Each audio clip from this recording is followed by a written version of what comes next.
Olá, vamos falar sobre gestão? Que tal falarmos sobre fatores humanos e como eles podem influenciar na classificação e identificação dos perigos dentro de uma empresa?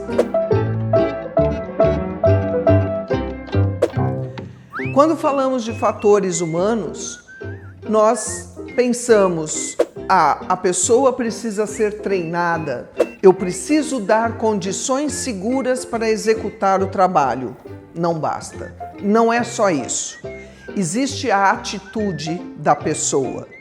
Cada pessoa, numa determinada situação, pode ter atitudes distintas. Vamos dar um exemplo em relação a isso. Numa mesma situação, dentro do ambiente de trabalho, uma máquina para de funcionar.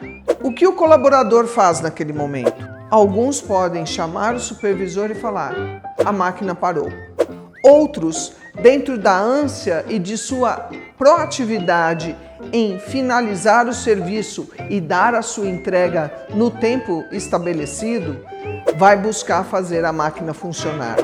Isso muitas vezes pode ser um grande erro e um risco enorme, porque vai ter uma atitude que não deveria existir naquele momento. E não é por sabotagem, e não é por ignorância, e não é para se machucar, é para dar o seu melhor. E isso pode ser numa fração de segundos, não precisa ser algo que demore. Essa atitude é que é algo diferencial de pessoa para pessoa. O fator humano deve e tem que ser considerado na identificação dos perigos dentro de uma atividade no trabalho. Gostou? Dê o seu like e se inscreva no canal.